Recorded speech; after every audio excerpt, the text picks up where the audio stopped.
నమస్తే రమగారు. నమస్తే జయ. రమగారు, every month రెగ్యులర్గా ఆడవారికి పీరియడ్స్ వస్తూ ఉంటాయి కదండి.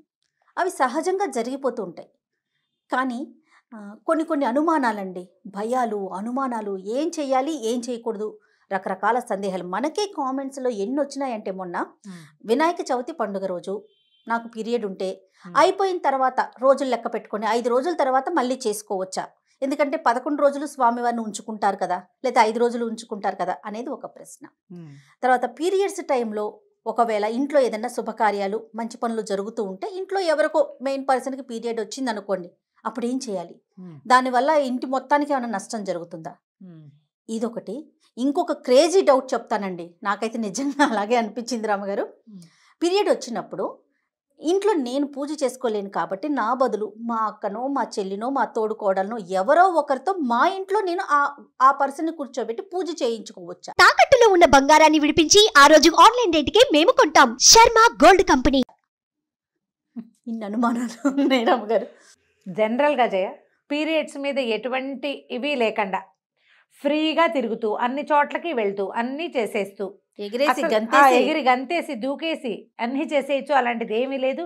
అది చాలా సాధారణమైన విషయం అని మాట్లాడే వాళ్ళు ఎంత శాతం ఉన్నారో, అంతే శాతంలో అదొక పెద్ద నైట్మేర్ లాగా జరగకూడదు జరిగినట్టు, అదేదో కొంప మునిగిపోతుందని, ముట్టుకుంటే ఏదో అయిపోతుందని, దానివల్ల దోషమని, పిల్లలకి దోషం, తల్లికి దోషం, తండ్రికి దోషం, కుటుంబానికి శాపం, ఇలాంటి అనుమానాలు, అక్కడి నుంచి దానివల్ల వచ్చే మానసికమైన జాడ్యాలు, ఎక్కడైనా ఉందేమో, ఎక్కడైనా అంటేసుకుందేమో, దానివల్ల దోషం ఉండిపోతుందేమో, పిల్లలకి ఏమైనా అయిపోతుందేమో అని డిప్రెషన్స్లోకి, కొత్త కొత్త మానసికమైన అనారోగ్యాలకి గురైపోవటం ఇంకో వైపు. అన్ని విపరీతాలే జయ. అవునండి, ఇది అంతే ఉంది, అది అది అంతే. ఇప్పుడు ఇది దోషమా అంటే, దోషం ఎందుకు అవుతుందో చెప్పు. ప్రతి నెల వచ్చేది, ఎప్పుడో ఒకసారి 15 ఏళ్ళకి ఒకసారి వచ్చేది కాదు కదా, 15 సంవత్సరాలకు ఒకసారి వస్తుంది. అది మన కర్మగాలి మన ఇంట్లో పూజ రోజునే వచ్చిందంటే పోనీ ఏదో దోషమో మన గ్రహ దోషమో. నెల నెల వచ్చేదేనే, ఒకవేళ రాకపోతే టెన్షన్ కదా. అంతే, పీరియడ్ రాకపోతే టెన్షన్ ఆడవాళ్ళకి, అవునా? అవునండి, అవును. రాకపోతే ఒకటి అనారోగ్యం, లేకపోతే ఇంకేమైనా రకరకాల డౌట్లు, అవునా? అంతేనండి. దాని మీద ఎందుకన్ని ప్రశ్నలకి ఎందుకంత బాధపడతారో తెలియదు. మొదటిది వినాయక చవితి తీసుకుందాం. ఏ పండగ రోజైనా మన పీరియడ్ వస్తే ఈ పండగ రోజు కాకుండా ఇంకో రోజు చేసుకోవడానికి పండగ ఈ రోజు ఎందుకు పెట్టడమో చెప్పు. చవితే కదా, చవితే కదా. పైగా మనం చవితి ఏ పూజలకి పనికిరాని చవితిని ఏ పనైనా సరే చవితి నాడు ఎందుకు అంటాం. అవును. కానీ ఒక్క వినాయక చతుర్థి మాత్రం ప్రత్యేకంగా ఏడాదిలో ఒక రోజు చేస్తాం.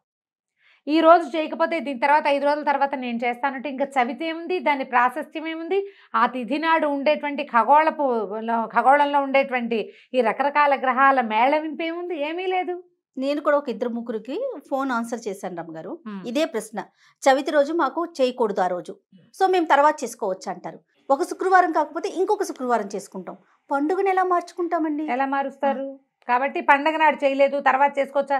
9 రోజులు దేవుణ్ణి పెడితే పోనీ ఇంట్లో వాళ్ళు దేవుణ్ణి పెట్టి నీకు అనుమానం ఉంది కాబట్టి నువ్వు ముట్టుకోకుండా కాస్త దూరంగా మెసిలి ఆ 4 రోజులు కావించుకుని తర్వాత నువ్వు పూజ చేసుకుని హారతి తెచ్చుకోవచ్చు. అట్లా కాదు, స్వయంగా మేమే పెట్టాలి. అందుకని ఈ 5 రోజులు అయిపోయిన తర్వాత పెట్టుకోవచ్చా? అప్పుడు చవితి ఉండదు కదా అంటా నేను. చవితి ఉండదు కాబట్టి ఇది రూల్డ్ అవుట్, ఇది చేయకూడని వ్యవహారం. దాని మీద ఆలోచించదు. మళ్ళీ వచ్చే సంవత్సరం చేసుకోవటమే కదా. వచ్చే ఏడాది చేసుకుంటాము, వచ్చే ఏడాదికి ఇలా కాకూడదని దండం పెట్టుకోండి, అంతే. అది సహజంగా జరిగేదానికి మనం చేయగలిగేది ఏం లేదు కదా. ఒకటి. రెండోది, 5వ రోజు చేయొచ్చా, 3వ రోజు, ఇలా బోల్డన్ని ప్రశ్నలు ఉంటాయి. అవును. అనుమానాలకు ఏముంది జయ, పైగా మన ఇంట్లోది వేరే వాళ్ళతో చేయించచ్చా అనేది ఒక ప్రశ్న. అవునండి, అంతే కదా. అది కాదు, ఇప్పుడు మన ఇంట్లో పూజ చేసుకుంటాము, సంకల్పం చెప్పుకుంటాం. చెప్పుకునేటప్పుడు మమ ఉపాత దుర్తక్షయ ద్వారా పరమేశ్వరం ఉద్దేశ్య అని చెప్పుకుంటావు. మొత్తం చెప్పాక ఫలానా గోత్రవతి ఫలానా నీ పేరు, నీ పేరు బదులు ఎవరి గోత్రం చెప్పిస్తావు అక్కడ? నీకు పీరియడ్ అయితే నీ గోత్రం చెప్పకూడదు కదా. అదే కదా. అవునవును, నీ గోత్రమే చెప్పేటైతే నువ్వే చేసుకోవచ్చు. నువ్వు చెయ్యట్లేదు అంటే నీ గోత్రం చెప్పకూడదు, అంతే. ఇప్పుడు మీ అక్కయ్య వచ్చి చేసింది అనుకో, అక్కయ్య గోత్రము అక్కయ్య పేరు వస్తుంది, ఓకేనా? ఆ ఫలితం అక్కకే వెళ్తుంది కదా. కదా, మన ఇంట్లో మనం చేయవలసిన పూజ మనమే చేయాలి. ఇప్పుడు లెక్క ప్రకారం 7 శనివారాలు లేకపోతే 5 శుక్రవారాలు. ఇప్పుడు చాలా వచ్చిన 7 శనివారాల వ్రతం మీద ఎన్ని ప్రశ్నలో నన్ను అడుగుతారు. వీళ్ళు ఏ గురువు గారి దగ్గర అది విని మొదలు పెట్టారో వాళ్ళనే అడగండి అమ్మా అని చెప్తున్నాను. నాకు తెలియదు 7 శనివారాల వ్రతం. నాకు ఎప్పుడూ శనివారం వ్రతమే ఉంటుంది, పూజ చేసుకుంటాను నేను. 7 ప్రత్యేక సంఖ్య, అసలు నాకు ఐడియా లేదు, ఏం చేయాలో కూడా నాకు తెలియదు. నేను చెప్తున్నా కదా నిజంగానే. అందుకని ఎవరిని అడిగారో వాళ్ళనే అడగండమ్మా, వాళ్ళ దగ్గర చెప్పించుకోండి అని చెప్తుంటాం. ఇప్పుడు మన ఇంట్లో మనం ఇన్ని వారాలు అని పెట్టుకున్నాం. నీకు ఇబ్బంది అనుకో, మీ అత్తగారు చేయొచ్చు, ఆడబడుచు కానీ అక్కయ్యలు కానీ పనికిరాదు. అది నీకు ప్రతి పూజకి కాదు. ఇలా ఏదైనా ఒక లెక్క ఉండి 7 వారాలు మీ ఇంట్లో పూజ ఆగకూడదు అంటే మీ అత్తగారు నీ సేమ్ గోత్రం కాబట్టి తోడికోడలు కూడా చేయొచ్చు. అత్తగారు తోడికోడలు మన బదులు ఈ పూజ చేయొచ్చని ఒక చిన్న అమెండ్మెంట్, ఆ వరస తప్పిపోకుండా ఇచ్చారు అంతే. ఇచ్చారు అంతే తప్ప నువ్వు పక్కింటి ఆంటీని పిలుచుకొచ్చి పూజ చేయిస్తే మాత్రం కాదు. పక్కింటి ఆంటీ కాదు, మా అక్క, మా చెల్లి, నా తరపున నేను ఎలా చేయించుకుంటాను అసలు? అక్క చెల్లితో చేయించేది పనికిరాదు, ఎందుకంటే గోత్రాలు మారిపోతున్నాయి కదా. గోత్రం మారిపోతుంది. వీళ్ళు నీ ఫ్యామిలీ బ్లడ్ రిలేషన్ ఉన్నప్పటికీ మనం పూజా విధానాల ధర్మ వ్యవహారం వేరు, రక్త సంబంధాలు వేరు. అవును, అలా ఏం ఉండదు అని నువ్వు అనుకునేటట్టయితే ఇప్పుడు నీకు నేను చెప్పాల్సిన పని ఏముంది? అసలు ప్రశ్నే లేదు కదా. ఇక ధర్మ సంబంధమైన వ్యవహారం లేదు. చేసుకోవచ్చా అని నన్ను అడగక్కర్లా, చేసుకుంటాను నేను అని నీ దారి నువ్వు చేసేసుకోవచ్చు.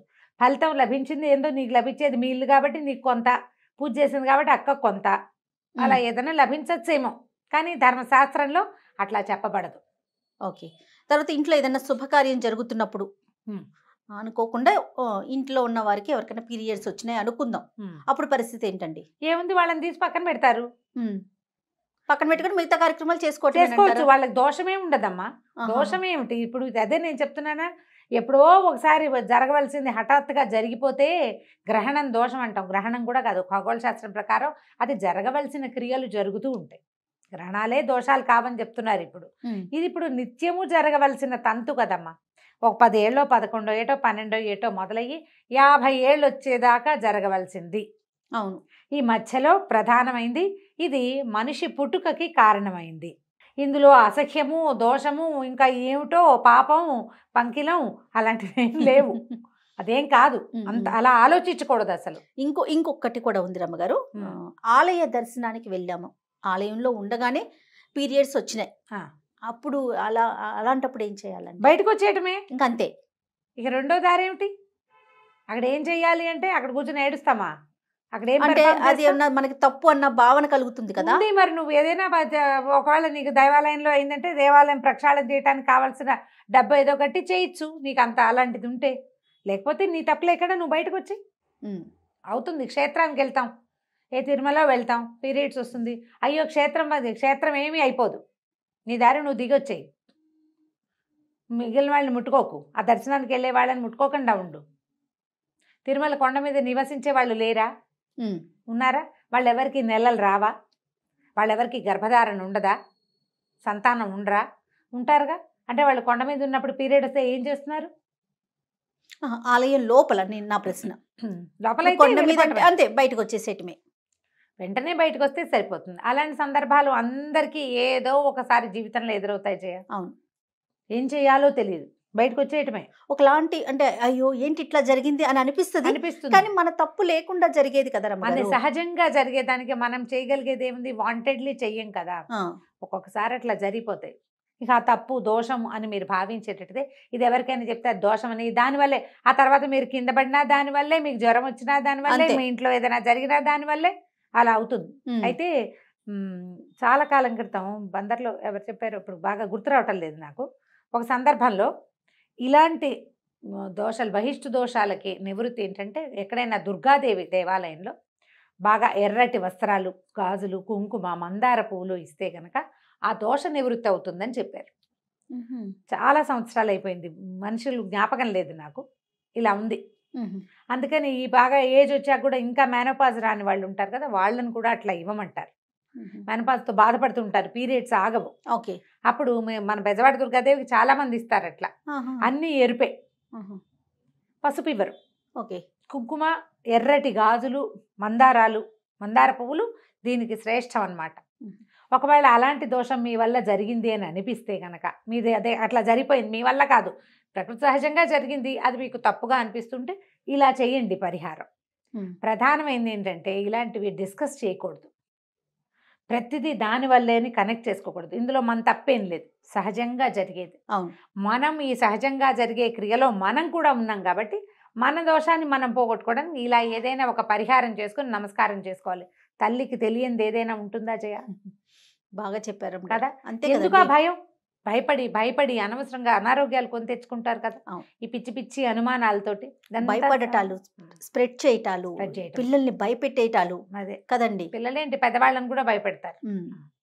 కొంచెం పెద్దవాళ్ళు అయ్యాక కూడా ఈ దీని మీద ఏదో ఉండి దోషం అని అంటుకుంటుందని, వాళ్ళు ఎవరినైనా ముట్టుకుంటే స్నానం చేసేయాలని అలా చాలా పిచ్చిలో ఉంటారు జయ. అవును. అవన్నీ కూడా డిప్రెషన్కి దారి తీసే, ఇంట్లో ఉన్న వాళ్ళని కాల్చుకు తినేస్తారు. రెస్ట్ తీసుకోవాలి. వీళ్ళు బాధపడుతూ ఉంటారు, మిగిలిన వాళ్ళని బాధపడారు. అబ్బాయి వాళ్ళకి వచ్చిందని కాదు, ఇప్పుడు ఏ ఉద్యోగమో చేస్తున్నాం, ఏ బస్సో ఎక్కాము, ఏ కాలేజీకో వెళ్ళాము, ఎవరైనా పీరియడ్స్లో ఉన్న వాళ్ళు నన్ను ముట్టుకున్నారేమో అని అనుమానంతో, ఓయమ్మ పిల్లల్ని ముట్టుకున్నారేమో అని అనుమానంతో, అది మరీ కష్టం. ఇల్లంతా కడిగేసుకుంటూ ఉండటం, ఎంతసేపు దుప్పట్లు ఉతికేసుకోవటం, ఎంతసేపు అవన్నీ ఒక రకమైన ఓసిడి. అంత భ్రమల్లోకి వెళ్ళొద్దు, ఇది సహజమైనది. ఆ కాస్త లేకపోతే ఎంత బాధగా ఉంటుందో అప్పుడు తెలుస్తుంది. అది సహజమైంది. కానీ మనకి ప్రకృతి చెప్తా ఉంది కదా, 3 రోజులు రెస్ట్ తీసుకోండి అవకాశం ఉంటే, అది చేయటం తప్ప ఎక్కువగా ఆలోచించొద్దు. అంతే కదా అమ్మగారు? రైట్ అండి. నమస్తే. నమస్తే.